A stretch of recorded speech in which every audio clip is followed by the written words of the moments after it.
Hi ladies, how are you all? It's me Sarah again with another cooking lesson. Hope you're all doing really well. We're already almost to the end of January and heading towards February. I just don't know where this month went.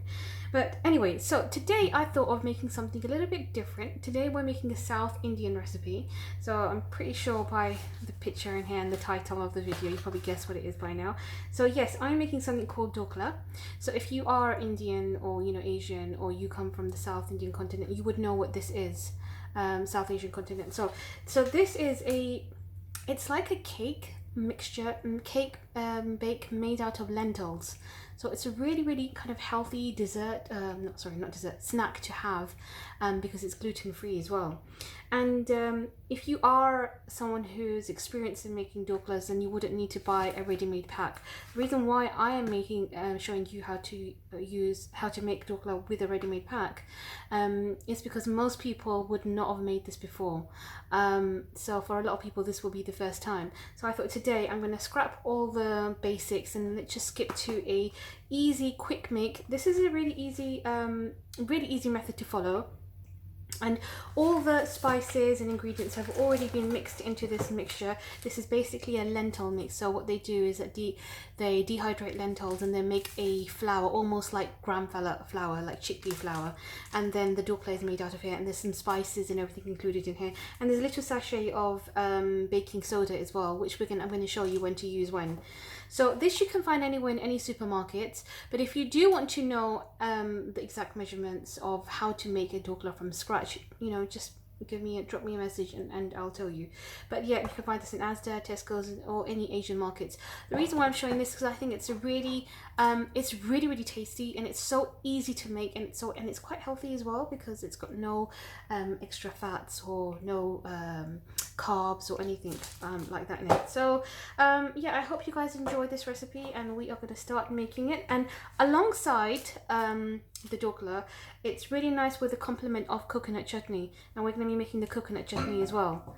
So before we make the coconut chutney, we have to do one procedure, and that is to soak the lentil flour in some water first and let it just kind of rise. So I'm going to use just half a packet because I don't want to add too much. I don't want to make the whole lot right now. It's going to take too much time otherwise, and the video won't be that long. Right, so I'm going to empty out half a packet. You'll be able to see that the colour and texture of this flour is very similar to chickpea flour. That's about half the packet. Yeah, let's add a little bit more. Yeah, so it looks very familiar to chickpea flour. I mean, chickpea is a lentil as well. So, right. And in this, we are going to add some water and about 3 tablespoons of oil. I've added olive oil and some water. The water doesn't need to be lukewarm. You can use cold water if you like. So I'll put all the measurements in.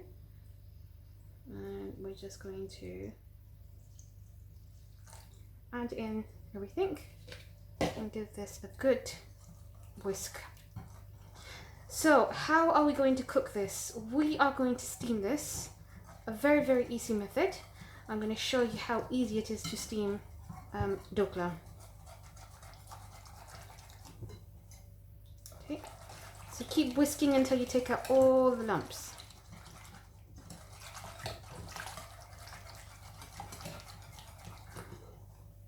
Right, this looks a little bit watery to me, so I'm going to add in a bit more of the mixture.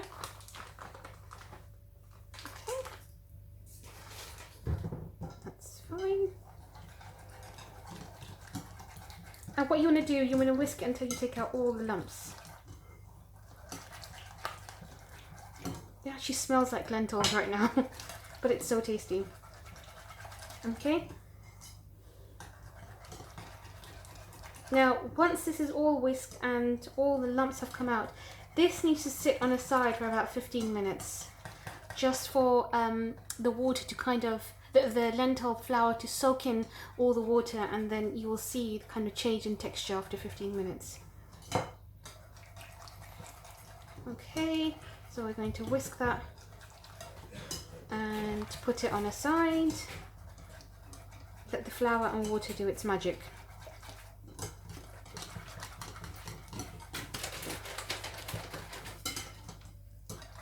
Right, so I'm going to leave this on the side, and while this is doing its work, we're going to start off with the coconut chutney to go on the side. Okay. Now, there's many ways of making coconut chutney.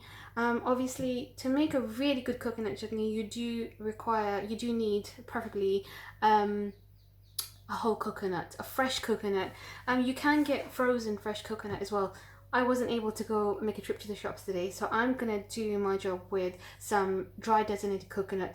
And if you have this at home, then you can make the same recipe with dry designated coconut, and you're gonna get very similar results as well, just like mine.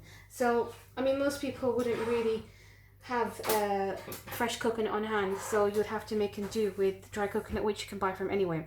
So you can make a plain coconut chutney. I'm going to make a green coconut chutney, which is going to be with a green pepper, and that's going to give it a nice sweet yet kind of bitter taste as well, and it's going to complete the texture for me. Right, and I think it goes really well. Pepper goes really well in vegetarian dishes.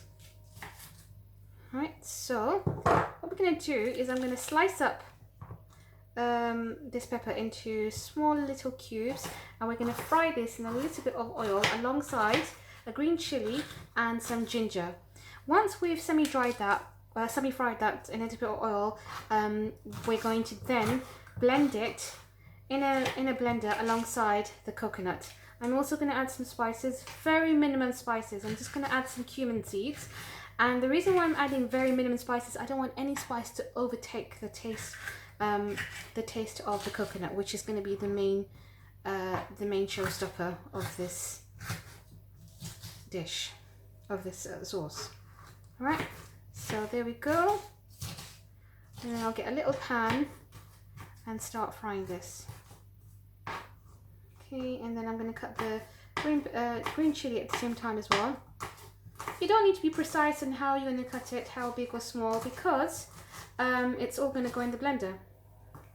Actually, I might as well just peel my ginger as well with the peeler. Okay. So ginger and coconut go really well together. They kind of force each other to bring their tastes out. Right. Okay. Some people may disagree not to add ginger, but I think ginger is a must. I'm not going to add all of this ginger in. I'm just cutting some for later. Right, there we go. Right, now get a pan and start frying this. Okay, so as you can see, I'm really lightly frying the peppers and the ginger and the chilies. And when they're a little bit soft, I'm going to add a tablespoon of cumin seeds in here. Okay, so our peppers and green chilies and ginger have sauteed really well. I'm going to let them cool down for a few minutes. While they're cooling down, I want to show you the mixture of the dhokla. I don't know if you can tell, but it's actually quite thickened quite a lot, and that's why you need to let the water soak in the flour for a little while, for the flour to kind of absorb all the moisture into the mixture. Now, I want to show you here now what I've done. So I've got a big pan, and in this big pan I'm putting some water, and this is going to be our steamer. In here I'm going to put my metal colander, in which I'm going to put in the dhokla. I will show you once it's all assembled. Right, so let's get back to the dhokla. Okay. Right now we are going to get our dish in which we are going to set the dhokla. Right, that's my Pyrex, proud of my Pyrex collection. Right, and we're going to get some olive oil. This is a very important step, that you make sure that you use olive oil, some kind of oil, to grease the dish so the dhokla is easy to come out. Okay. Now, before we add the mixture in here, we're going to add some baking soda into the dhokla mixture, which is going to help the dhokla to rise. Now, very important, just like you're making a normal cake, if you make a cake mixture, you can make the batter beforehand, but do not add the baking powder and the baking soda in until the cake is about to go in the oven, especially if it's going to be mixed with some moist, like, you know, eggs or milk or anything. Otherwise the soda is going to start to react, and by the time it goes in the oven, if you leave it out to dry for about 15-20 minutes, the soda is not going to do its magic. In fact, what it's going to do is it's going to flatten out the cake even more. It's going to do a reverse kind of reaction. Right, so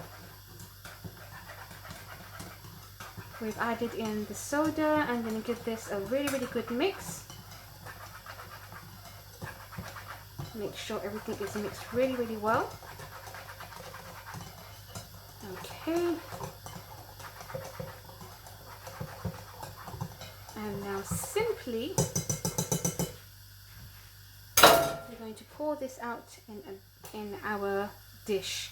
It's going to be used for steam. I'm going to get my spatula. Oh, that looks lovely. Now make sure whatever dish you use, it is the mixture is going to be halfway in depth of the dish. So you need to give enough room for the dhokla to rise. At least about 2 centimeters, at least. Right, we've cleaned that out really well.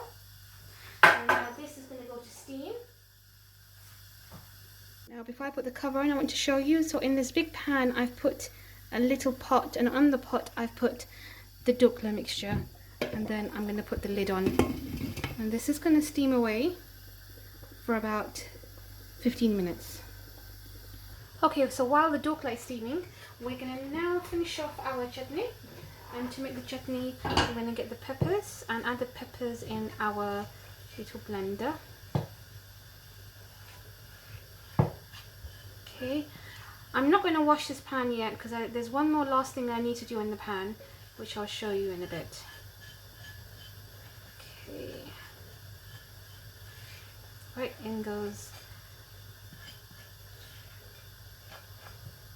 So we've got the pepper, green chilies, garlic, and also the cumin seeds. And also we're going to add in our coconut, which is, you know, the star of the show. Right, and I'm going to add some water in here. The water is going to help, you know, and get everything blending together. And then we are going to blend this. Okay, so now our chutney is done. It's blended really well, and I'm going to put it out on a dish that we can use for dipping. Now also, the dhokla is now fully steamed as well, so I'm going to take it out and show you how it looks. Okay, so now the dhokla is done. It looks so good, so tasty, and if I was to show you how it feels like a cake, a really fluffy, delicious, yummy cake. And yet there's no flour in here, there's no gluten in here. It's made out of pure lentils and spices. And this is, my lovely ladies, a very classic South Asian dish. Really nice to have at snack time with tea. So, you know, I would probably have this for lunch. A lot of people actually take this for lunch to work as well, because it's so healthy. Now, there's one finishing touch that we need on this, and that is some mustard seeds that need to be sauteed in oil. And so I'm doing that right now on the other side. And once you start hearing the crackling sound, which you can probably hear now, that means they're done. And what we're going to do is that we're going to just smother them over the dhokla. Okay, just give me a minute.